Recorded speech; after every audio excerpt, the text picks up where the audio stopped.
नमः श्री शारदा गणपति गुरुभ्यः। आज सूर्य सिद्धांत पाताधिकार श्लोक संख्या 16 से आगे। विषय है पात स्थित काल एवं उसका फल। इदानीं पात स्थित कालस्य फलम च। श्लोक इस तरह से है।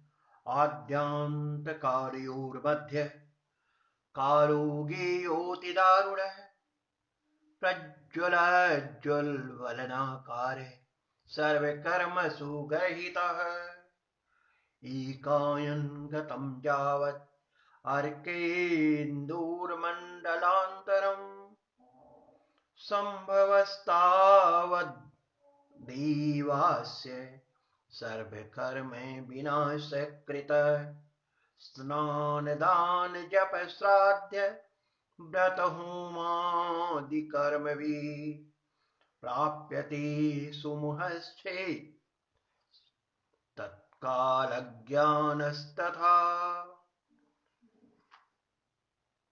पात का फल। पात की फल को जानने के लिए जैसा श्लोक संख्या 16, 17 और 18 सूर्य सिद्धांत के पाताधिकार में बताया गया है। पात काल के आरंभ से अंत तक का समय बड़ा दारुण होता है। यह प्रज्वलित समय और अग्नि स्वरूप होता है। यह काल सभी शुभ कार्यों के लिए निंदित है।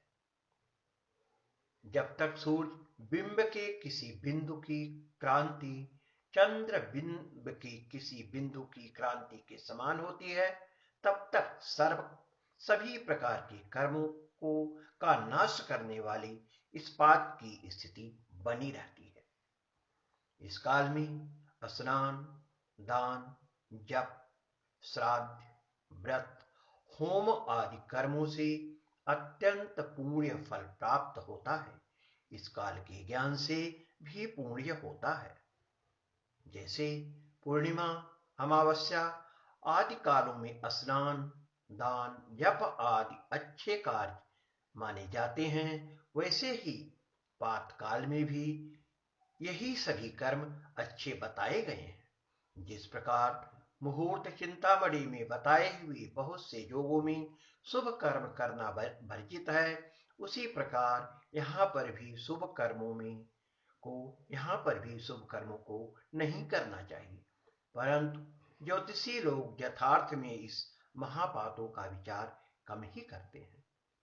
संभवतः इसकी गणना पुराने सिद्धांतों के आधार पर तो असंभव ही है, इसलिए पंचांगों में इसकी चर्चा भी नहीं होती। हिंदू विश्वविद्यालय के विश्व पंचांग में भी कुछ स्थानों पर इसकी चर्चा को छोड़कर इसकी चर्चा अन्य कम ही स्थानों पर मिलती है। यद्यपि इसके लेखकों को नाभिक पंचांग की सहायता से पात काल जानने में सुगमता प्राप्त करते हैं, क्योंकि पातों में तो ये नाभिक पंचांग से सहायता लेते ही हैं, जैसा कि 18वें श्लोक में बताया गया है। अंततः यह बात निसंदेह बहुत सुंदर है। उसमें यह बताया गया है कि पात के जानने से भी पुण्य होता है, अर्थात पात काल का शुद्ध ज्ञान प्राप्त करना भी पुण्य कार्य है। तो यह तभी संभव है जब सूर्य, चंद्रमा इत्यादि गणना ठीक ठीक दृक तुल्यता से की जाए और ज्योतिष सिद्धांत का पठन पाठन नवीन वैज्ञानिक रीति से करते हुए इसके प्रभाव को समझा जाए। प्राचीन सिद्धांतों में ही सब कुछ समझना और उसमें देश काल के अनुसार संशोधन करते हुए शुद्ध वैज्ञानिक रीतियों से उसको समझ करके जीवन में उसका समावेश करना ही यहाँ पर उपरोक्त बातों का अभिप्राय है। मित्रों, यहाँ पर आपने पात के फल के विषय में जाना। जैसा कि बताया गया है, पात के आरंभ और अंत की मध्य का काल बहुत ही दारुण होता है। यह कठिन समय होता है, सभी शुभ कार्यों में निंदित है। इसका स्वरूप देदीप्यमान अग्नि के तुल्य माना गया है, इसलिए इसमें सभी शुभ कर्म जल करके भस्म हो जाते हैं। अतः इस काल में शुभ कर्म को करने से बचना चाहिए, अर्थात इन कालों को शुभ कर्मों के लिए वर्ज्य माना गया है। सूर्य और चंद्रमा के बिंबों के किसी एक प्रदेश की क्रांति जितने काल तुल्य रहती है, उतने काल तक संपूर्ण शुभ कर्मों को नाश करने वाले पात की स्थिति बनी रहती है। इसमें स्नान, जप, दान आदि चीजों को श्रेष्ठ माना गया है, अर्थात जितनी भी शुभ धार्मिक क्रियाएं हैं वह अवश्य ही इस काल में करनी चाहिए। अगले श्लोक में सूर्य सिद्धांत के पाताधिकार श्लोक संख्या 19 में जैसा वर्णित है, अरविंदो तुल्यतार क्रांत्योर विश्वत्सन्निधौ जला द्विर्भवेद्यदि तदापातः स्याद् भावो विपर्ययात्। यहाँ पर पात के बारे में विशेष वर्णन आया है। विशेष वर्णन करते हुए जैसा कि बताया गया है, जब विश्वत वृत्त के निकट अर्थात बसंत संपात या शरद संपात के पास सूर्य चंद्रमा की क्रांति समान होती है, जो कि संभवतः 2 बार होता है। इसके विपरीत दिशा में अर्थात सायनकार तथा सायन मकार बिंदु के समीप पात का अभाव होता है। जब सूर्य और चंद्रमा बसंत या शरद संपात के पास होते हैं, तब इनकी क्रांतियों की गति बहुत तीव्र होती है। इसलिए जब चंद्रमा विश्वत वृत्त के दक्षिण होता है तथा सूर्य उत्तर, तब दोनों की क्रांतियां समान होती हैं। इसके बाद जब चंद्रमा शीघ्र गति के कारण उत्तर हो जाता है, तब भी इनकी क्रांति सूर्य की क्रांति के समान हो जाती है। इस प्रकार क्रांति साम्य 2 बार एक ही 2 दिन के बीच में हो सकता है, परंतु जब सूर्य और चंद्रमा दोनों विश्वत वृत्त के उत्तर में रहेंगे, तब अमावस्या का समय होगा और ऐसी दशा में पात काल नहीं माना जाता, जैसा कि पूर्व के श्लोकों में बताया गया है। तो क्रांति साम्य 2 बार हो सकती है, दोनों ही एक दिन के अंतर पर संभव है, परंतु यदि सूर्य सायनकर या सायन मकर बिंदुओं के समीप हो तो इसकी क्रांति परम क्रांति के निकट रहती है। यदि इस समय चंद्रमा की क्रांति सर की दिशा भिन्न होने के कारण कम हो तो क्रांति साम्य नहीं हो सकता और न ही वैधृति व व्यतिपात का संयोग ही घटेगा। पात के विषय में विशेष चर्चा करते हुए जैसा बताया गया है, यदा यस्मिन् काले विश्वन् निकटे क्रांति भावाशन्नि अत्र चंद्रस्य अस्पष्ट क्रांत्य भावासन्नद्धत्वं ध्येयम्। सूर्यचंद्रयोः क्रांतयोः समता भवति तदा तस्मिन् तदासन्न काले स्थूल रूपे क्रांत्यभावात् उभयत्र द्विवैधृति व्यतिपात भेदद्वयात्मक पातः द्विः प्रत्येकं द्विधा वारद्वयं भवेत्।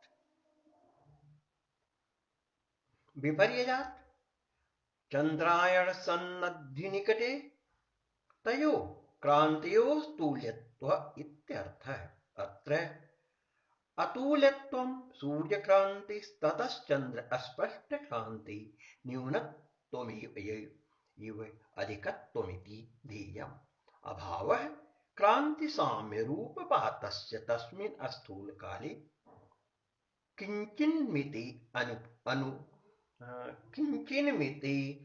अनुत्पत्तिः स्यात्। पात विशेष के बारे में जैसा कहा गया है, विश्वत वृत्त की सन्निधि में अर्थात गूढ़ संधि के आसन्न में सूर्य और चंद्र की क्रांति समान हो तो व्यतिपात वैधृति भेद द्वयात्मक पात 2 बार होगा। चंद्र की अयन संधि के निकट यदि सूर्य की क्रांति से चंद्र की क्रांति न्यून हो तो पात का अभाव होता है। उपपत्ति में जैसा बताया गया है, रविगूढ़ संधि समीपे क्रांति साम्ये कल्पिते सती चंद्र उत्तरगोली सूर्यश्चोत्तरगोली च द्वयोरयनं भिन्नम्। अस्मिन् समये व्यतिपाताख्योपातः चेच्चन्द्रसराभावः तदग्रे चन्द्रमध्ये सप्ततिकला धनचालनेन रविमध्ये च स्वल्पान्तरात् चन्द्रचालन त्रयोदशांशचालनेन भुजयोः साम्यात् स्वल्पान्तरात् शराभावच्च पुनः क्रान्त्यो समत्वे पात स्यादिति वारद्वयं पातसम्भवः। न एकायनगतौ स्यात्मित्यादि लक्षणोक्तः पातो वारद्वयं भविष्यतीति बुधैर्भृंशः विभावनीयम्। रव्ययन संधि समीपे क्रांति साम्य भावी बहुकाल पर्यंतम पातस्या संभवः। इससे अगला श्लोक है योगांतर्गतम पाप ज्ञानम, अर्थात पात को जानने की अन्य विधि के बारे में यहाँ पर जैसा कि बताया गया है, शशांकार्कद्युतिलिप्ता भवभोगेन विभाजिता लब्धं सप्तदशान्तोऽन्यो व्यतिपातस्तृतीयकः। अब अन्य तरह से पात का ज्ञान कैसे किया जाए इसके बारे में बताती हुई जैसा कि कहा गया है, सूर्य और चंद्रमा के भोग्यांशों को जोड़कर उनकी कला बनाएं और इसको 800 से भाग दे। यदि लब्धि 17 के अंत हो अर्थात 17 के निकट हो तो तीसरा व्यतिपात होता है। स्पष्टाधिकार में भी इसके विषय में चर्चा की गई है। वहां पर जब योगों के बारे में, विस्कंभादि योगों के बारे में बताया गया है तो जो 17वां योग है उसको व्यतिपात बतलाया गया है। इसके जानने की रीति यहां भी उसी तरह है, वो इसलिए जिससे मालूम हो जाए कि इस अधिकार में क्रांति साम्य से उत्पन्न जिन महापातों की चर्चा है उन्हीं के समकक्ष व्यतिपात नामक योग भी होता है। इसी तर्क में कहा जा सकता है कि 27वें योग वैधृति को भी वैधृति नामक महापात के समान समझना चाहिए। यहाँ यह ध्यान देने योग्य बात है, व्यतिपात और वैधृति योगों की गणना सूर्य और चंद्रमा के निर्यण भोग्यांशों से की जाती है, परंतु महापातों की गणना सायन भोग्यांशों से की जाती है। इसलिए यहाँ यह प्रश्न उपस्थित होना उचित ही है कि जैसा कि 20वें श्लोक में बताया गया है, वहां कहा गया है सायन भोग्यांशों का प्रयोग करना चाहिए या निर्यण, यह प्रश्न है वहां। इस विषय में गूढ़ार्थ प्रकाशिका टीका में जैसा बताया गया है, अयनांश संस्कृत भोगांश अर्थात सायन भोग्यांश से ही गणना करनी चाहिए और इसी के अनुसार हमारे पूर्व आचार्यों ने इसकी गणना की है। परंतु कुछ आचार्यों ने कुछ अलग से भी करने का प्रयास किया है। यह व्यतिपात विस्कंभादि योगों का ही व्यतिपात है, उससे भिन्न नहीं है, ऐसा ही विद्वानों ने माना है। इसलिए जिस प्रकार इस योगों की गणना होती है उसी प्रकार इस श्लोक में बताई हुई व्यतिपात की गणना भी करनी चाहिए, अर्थात निर्यण भोग्यांशों से ही इसकी गणना होनी चाहिए। तथा जैसा कि गूढ़ार्थ प्रकाशिका के अयनांश संस्कृत भोग्यान को ना लेने को कहा गया है। सायन भोग्यांश लेने में एक अड़चन यहां भी आती है कि इससे जो व्यतिपात या वैधृति काल आएगा वह विस्कंभादि योगों के व्यतिपात और वैधृति से भिन्न होगा। इस प्रकार मास में चार चार व्यतिपात और वैधृति काल की कल्पना करनी पड़ेगी, जिससे कि कुछ असुविधा उत्पन्न होगी, क्योंकि पूर्व में हमने सिर्फ दो ही बार पात के बारे में चर्चा की है। इस बात को बताते हुए यहां पर जैसा कि कहा गया है,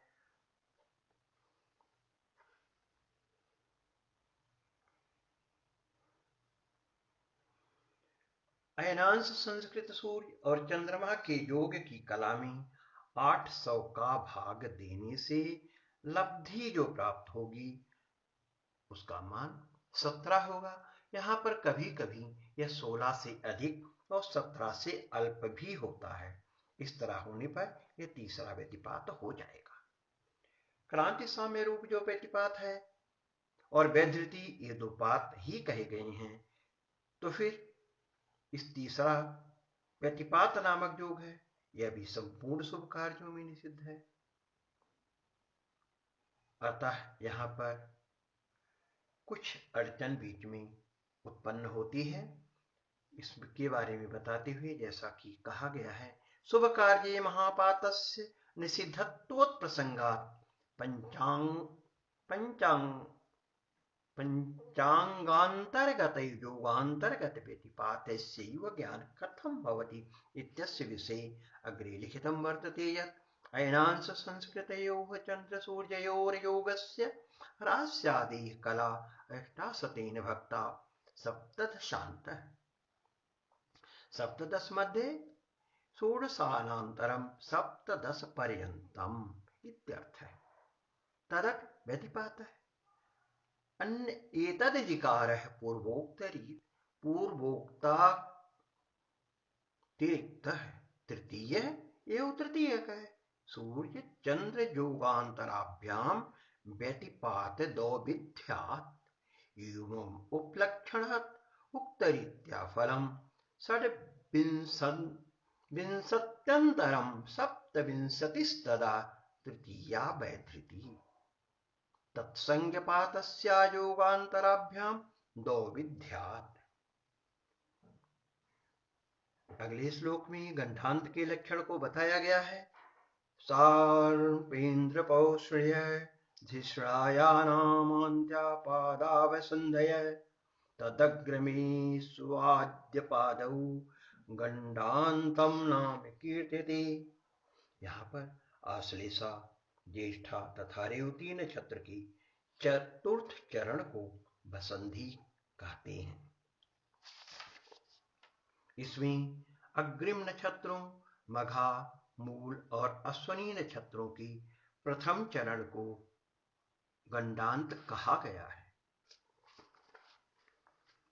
इस बारे में शास्त्रकार का जो मत है, जैसा कि यहां पर बताया गया है, अश्लेषा ज्येष्ठा रेवती नक्षत्राणाम अन्त्या चतुर्थाश्चरणा नक्षत्र संधयोः भवन्ति तदग्रभेषु तेषाम् आश्लेषा ज्येष्ठा रेवती नक्षत्राणाम् अग्रिम नक्षत्रेषु मघा मूलाश्विनी नक्षत्रेषु इत्यर्थः। प्रथम चरणो गंडान्तनां प्रसिद्धम् उच्यते। यद्यपि अश्लेषा ज्येष्ठा रेवती नक्षत्राणाम् अन्तिमं घटिकाद्वयं माघमूलाश्विनी नक्षत्राणाम् आदिम घटिकाद्वयम् इति चतरस्रो घटिका अन्तरं गंडान्तम्।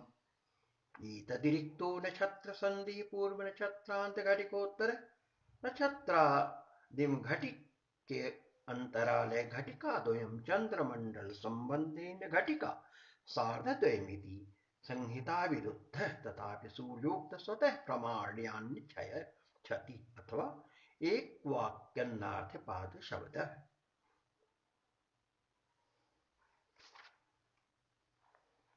गंडांत के बारे में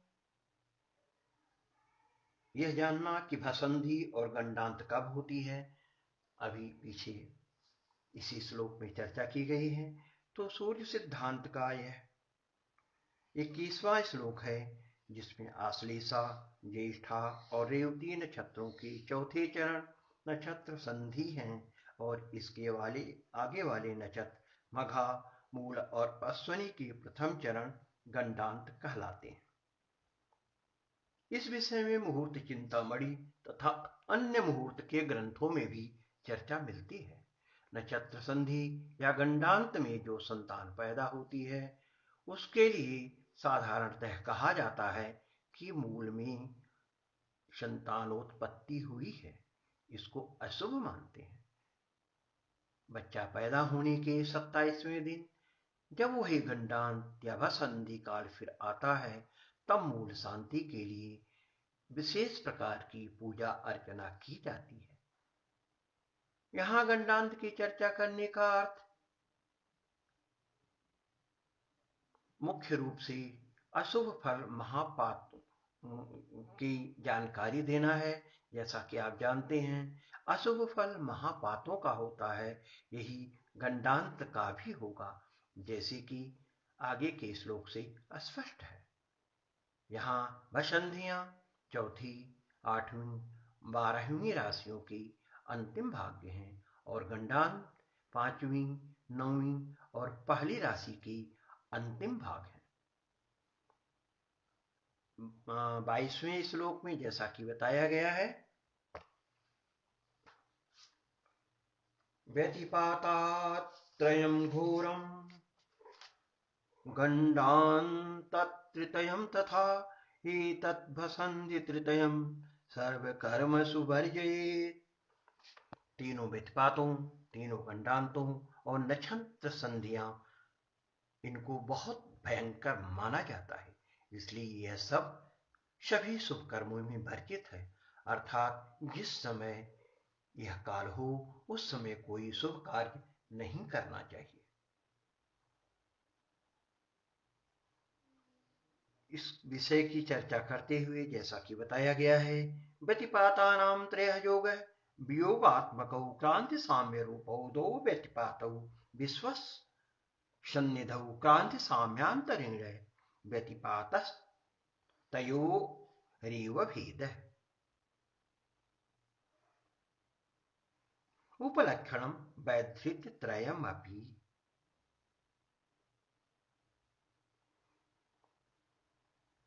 योग वियोगात्मकौ क्रांति साम्य रूपौ द्वौ वैधृति संज्ञकौ विश्वत सन्निधौ क्रांति साम्यांतरेण और वैधृति संज्ञस्तु तयोर अंतर्गत।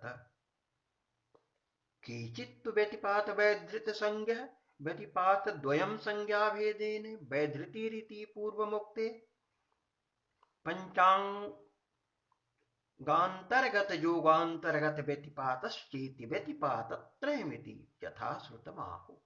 घोरं दुष्टं गंडान्तत्रयं तथा घोरं नक्षत्रसन्धित्रयम्। अतः कारणात् सर्वमंगलकर्मसु शुभेच्छुरेतदः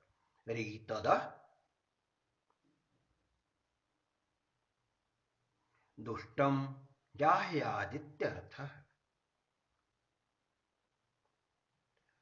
इस क्रम में सूर्य सिद्धांत के पाताधिकार का 23वां श्लोक है। इत्येत परमं पुण्यं ज्योतिषां चरितं हितं रहस्य महदाख्यातं किमन्यच्छ्रोतुमिच्छसि। अब यहाँ पर मैंने कुछ और जो जानने की इच्छा व्यक्त की है, उसके बारे में बताया गया है। तो यहाँ पर कहा, यह परम पवित्र, अत्यंत रहस्यमय युक्त और हितकारक ज्योतिष विज्ञान की कथा अब तक हमने यहाँ पर कही। अब क्या नया सुनना चाहते हो, इस तरह से सूर्यांश पुरुष ने मैं से पूछा। इसके साथ ही यह पाताधिकार का अध्याय यहीं पर संपूर्ण होता है। तब तक के आप सभी लोगों को धन्यवाद। शुभम भूयात्। पुनः मिला मैं अग्रिमे क्रमे अग्रिमः अध्यायः वर्तते भूगोलाध्यायः। शुभमस्तु।